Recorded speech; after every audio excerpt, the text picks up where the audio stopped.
Bonjour à tous et bienvenue pour une nouvelle vidéo Marprod. Alors aujourd'hui, deux vidéos en une, étant donné que je l'ai déjà sorti en live long sur la chaîne suite à la rediffusion du live Twitch. Et là, je vous la réaccélère pour faire un tuto un petit peu plus digeste, on va dire. Donc je vais peindre la chimère d'Octogone, qui est donc une petite créature qui était présente sur l'affiche. Alors c'est pas le caractère principal si on va par là. Vous avez la femme noire avec son bébé qui était représentée sur l'affiche, qui est un petit peu, on imagine une chamane sorcière qui est en train de faire invoquer quelque chose. Et cette petite créature est dans le coin de l'affiche en haut à droite. Elle se présente comme, comme une sorte de lézard un petit peu transparent avec des effets magiques autour. Et puis, elle a été appelée par l'organisation un djinn, donc chacun voit un djinn comme il veut, hein, sur des esprits un peu du désert.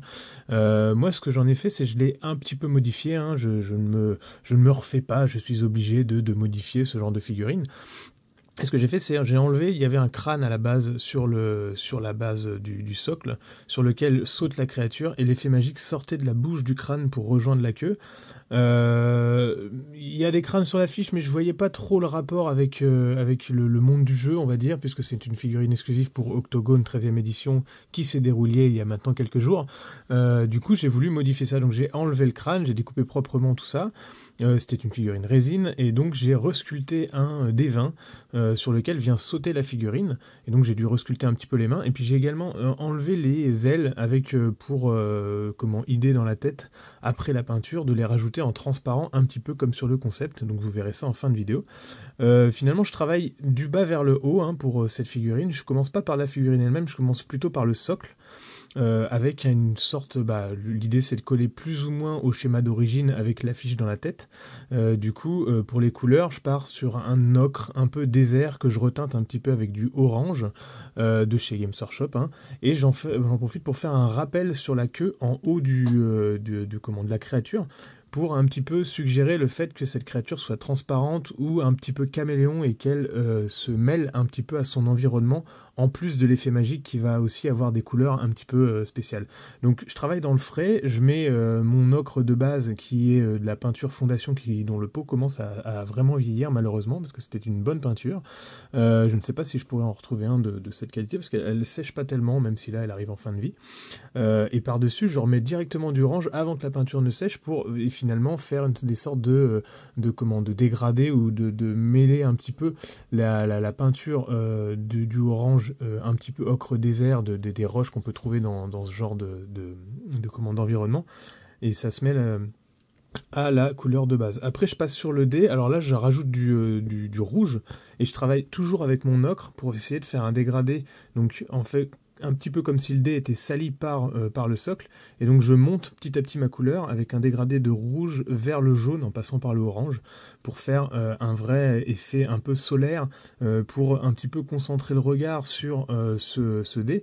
Alors toujours, tout est teinté dans le frais. Là, il s'agit de mêler les couleurs avant qu'elles ne sèchent, entre le rouge, le orange et le jaune, et puis vous tirez un petit peu vos couleurs les unes dans les autres, pour faire un dégradé directement dans la masse de la figurine, tout en respectant un petit peu les angles des dés, ce qui n'est pas forcément évident. Ensuite, je prends de la contraste, donc de la peinture Deeping Ink, type contraste de chez Games Workshop, un bleu un peu azur, pour faire finalement presque la totalité de la figurine, tout en travaillant également avec le rouge qui est déjà dans ma petite palette, pour créer un petit violet. En fait, ce que je fais, c'est je peins un petit peu le dessous de la figurine en rouge, donc le tout, comme je peins toujours dans le frais, va se mêler un petit peu avec le bleu et former du violet. Ensuite, je peins le gros du devant de la figurine et des pattes en bleu sombre, et puis en plus je tire ma couleur pour aller vers un bleu plus clair, et tout ça je travaille avec des taches pour faire comme si c'était une sorte de lézard un petit peu de style batracien, un petit peu grenouille quoi. Il a des bras avant un peu épais, comme une grenouille, comme un crapaud finalement. Du coup, c'est ça qui m'a donné l'idée de travailler finalement avec des petites taches comme on peut trouver sur les rainettes. Faut trouver des images de référence pour ça. Et puis petit à petit, les taches finalement me servent à mêler et à faire les transitions entre les différentes teintes, entre le marron de la queue qui se rapporte au socle, le bleu-violet de l'avant du corps, et puis ensuite le bleu un peu plus clair de la fin du corps, qui va ensuite lui se transformer en bleu vraiment très très électrique, presque jusqu'au blanc, sur l'effet magique qui va rejoindre le dé. Donc tout ça c'est vraiment les couleurs de base, et après bien sûr je reprends un petit peu de blanc pour mettre dans chacune des teintes, et pour essayer d'éclaircir chaque volume petit à petit. Alors là je travaille avant tout l'effet magique, pour essayer de concentrer le regard, en plus du dé, sur l'effet magique vers l'avant. Donc ce qui fait qu'avec le bleu très clair que je pose, je vais rapidement dans les blancs, en essayant de souligner les arêtes et tout ce qui est un petit peu saillant, et en allant dans les blancs en mettant des petits points vraiment tout petits, comme si en fait il y avait vraiment cet effet un petit peu électrisé, et j'en profite pour donner des petites touches de ce bleu un peu plus clair à droite à gauche. En fait j'essaie d'étendre l'effet électrique de l'effet magique sur l'arrière du corps pour signifier le fait que c'est vraiment cette créature-là qui fait son effet magique ou qui apparaît avec, on ne sait pas trop. Donc il faut trouver un petit peu il faut se faire une histoire dans la tête finalement quand on appréhende une figurine, quand on monte une figurine et quand on pense à son schéma, il faut se recréer une histoire dans sa tête pour essayer de justifier son schéma et puis de partir sur le bon chemin, on va dire. Donc là, j'ai imaginé que l'effet magique sort de la figurine, il la crée finalement, et puis le dé est plus là comme un décor, donc l'effet magique va agir sur ce dé-là, mais c'est pas une création de la figurine en elle-même. C'est un élément à part, quoi. Donc là, je suis encore sur l'effet magique, j'essaie d'affiner un petit peu, j'essaie vraiment d'avoir des lumières un petit peu hautes au-dessus, et puis ensuite d'avoir un bleu plus foncé en dessous, même si d'un point de vue, on va dire, magique électrique, ça serait vraiment pas si logique que ça, parce que on aurait un éclair plutôt blanc, très très blanc d'ailleurs, très lumineux, qui serait plutôt partout, puis d'ailleurs j'aurais pu essayer de faire un effet un petit peu lumineux sur le socle, mais je vous le dis directement, j'ai pas ce niveau-là de peinture, donc en plus on avait une rapidité à avoir une sorte de rentabilité.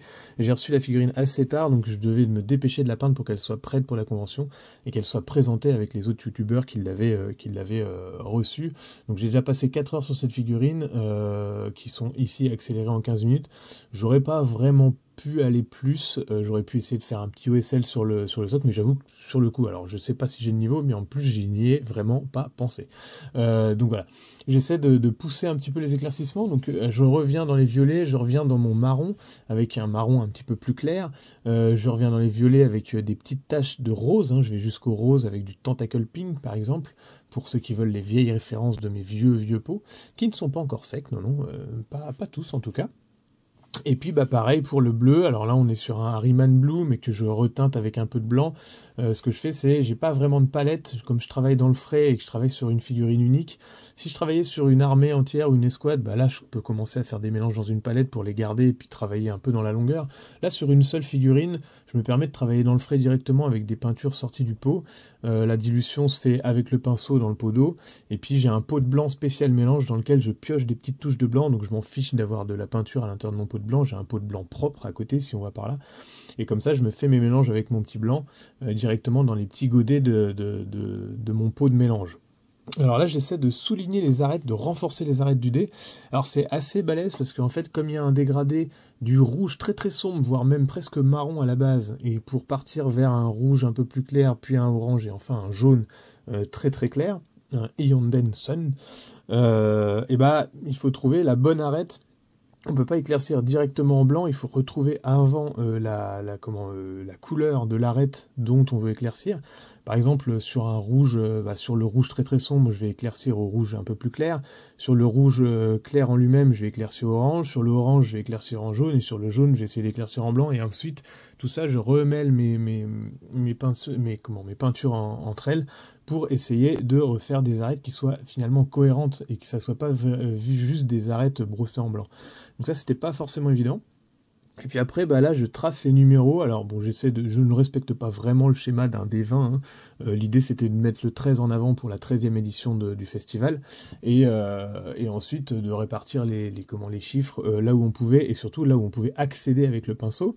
J'ai naturellement pris une couleur opposée à toutes celles que j'avais prises déjà sur la palette, c'est-à-dire que si j'étais parti sur des rouge-orange un peu chauds, et puis pour la bête des bleu-violet un peu froids, et ben j'ai choisi la couleur qui n'existait pas sur la palette, c'est-à-dire un vert. Donc je trace mes numéros au vert. J'aurais pu les éclaircir un petit peu, mais vous verrez que je ne le fais pas, parce que c'était déjà assez galère de tracer ça en freehand, donc voilà. Mais j'aurais pu, c'est vrai, donner un petit coup de vert un peu plus clair dans les numéros, mais ça m'aurait obligé à les tracer finalement 2 fois dans un souci de rentabilité. Je ne l'ai pas fait. Donc voilà, c'est une figurine avec son schéma. Je ne sais pas si j'ai réussi à respecter un peu le schéma de base. La figurine de base de l'affiche avait un faciès beaucoup plus rouge avec des taches jaunes sur la tête. Et puis ensuite, elle s'effaçait finalement dans le décor avec carrément les os qu'on voyait à travers la créature. Moi, je suis parti un petit peu en opposition, c'est-à-dire j'ai utilisé le rouge jaune de la tête sur le dé pour faire l'effet du reste du corps sur la figurine et l'effet magique en lui-même. Voilà, chacun aura trouvé son schéma. Ici, je remets du noir, donc vraiment en dessous du dé pour former une sorte de fausse ombre et renforcer un petit peu l'ombre et du coup la lumière à l'extérieur. Et puis ensuite, je remets un petit peu de l'avide bleu pour les zones que j'ai pu oublier sous la figurine et puis pour mêler certaines teintes. Donc voilà, c'est pas, il faut essayer de tourner un peu dans tous les sens, parce que comme j'ai utilisé la contraste, ça peut facilement oublier des zones, parce qu'en fait la peinture a tendance à se rétracter, ou alors vous, finalement en la passant, vous avez tendance à oublier des zones qui vont rester un petit peu blanches. Sachant que je ne l'ai pas dit au début de la vidéo, mais j'avais fait une sous-couche zénithale avec du gris très sombre, presque noir, en bas, et puis ensuite un spray de blanc en haut, que j'ai renforcé avec un brossage pour faire finalement une technique slap shop, mais que ici je n'ai pas utilisé parce que j'ai presque pas utilisé de contraste. Là je suis en train de découper des morceaux de plastique de blister, donc le blister dans lequel vous achetez vos figurines, qui sont des blisters transparents. Vous pouvez récupérer le plastique, la partie plate du blister, et j'ai découpé des formes de plumes d'ailes un peu dans ce blister, pour pouvoir ensuite les regraver. C'est-à-dire j'ai regravé juste rayé finalement le plastique transparent avec mon cutter pour former comme des élytres d'insectes. Je les colle avec une petite pointe de cyano, donc c'est là qu'il faut être assez précis, parce que évidemment la cyano sur du plastique transparent peut faire une sorte de pellicule un peu blanchâtre, surtout si vous avez de l'humidité sur les doigts. Donc il faut essayer, c'est pour ça que j'utilise ma petite palette blanche pour mettre la colle à côté, et puis poser la colle avec un cutter plutôt qu'avec directement le tube de colle, et d'être peu précis. Je colle les ailes en place, je fige avec de l'accélérateur, et puis après là je suis en train de découper la crête, donc même système. Elle va avoir une crête sur le dos qui va faire un petit peu des volutes et qui sont aussi striées. Là, on n'est plus sur des ailes, on est plus sur de la déco. D'ailleurs, j'aurais pu faire un petit effet magique dessus, mais j'ai pas trop eu le temps là-dessus. Donc, je me suis contenté de faire les ailes en transparent et la petite crête. Et puis après, je suis revenu dessus avec de la peinture. Vous verrez tout de suite après. Je repasse légèrement sur les ailes avec un petit peu de peinture pour finalement faire comme si elle poussait à travers les membres et faire un raccord en fait, et puis ça permet en plus de cacher éventuellement les traces de colle. Et ce que je fais, c'est par-dessus, je remets carrément un petit peu de résine UV, j'en ai fait le test sur la chaîne, donc vous pouvez retrouver, c'est de la résine, c'est une sorte de pâte qui se met avec juste au bord de votre volume, qui peut permettre de combler des trous ou des failles sur les figurines, et vous la figez avec une lampe à UV.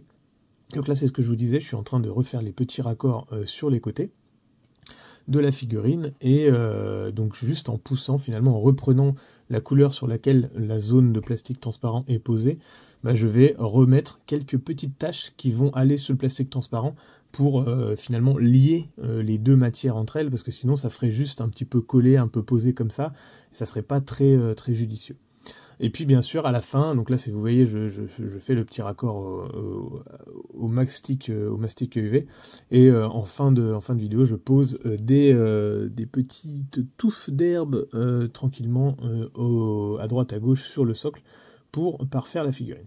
Je vous laisse avec quelques photos en fin de vidéo. N'hésitez pas, si cela vous a plu, à me dire en commentaire si vous préférez ce genre de tuto ou si vous préférez le live complet. Ça va dépendre des gens parce que certains voudront m'écouter pendant 4 heures, quand que d'autres auront que 15 minutes à consacrer à la chaîne. En tout cas, moi je me suis bien amusé sur cette petite figurine. J'espère également qu'on pourra se recroiser à Octogone l'année prochaine. C'était une super convention. N'hésitez pas à vous abonner à la chaîne si ce n'est pas déjà fait. J'ai également une chaîne Twitch sur laquelle je fais des lives et puis un fil Instagram sur lequel je peux poster des photos un petit peu plus instantanées du coup. Donc n'hésitez pas à vous abonner sur ces différents médias et surtout à commenter et à liker parce que c'est comme ça que ça marche aujourd'hui. C'est vrai qu'on vous le dit souvent, mais c'est vous qui êtes important pour faire développer la chaîne.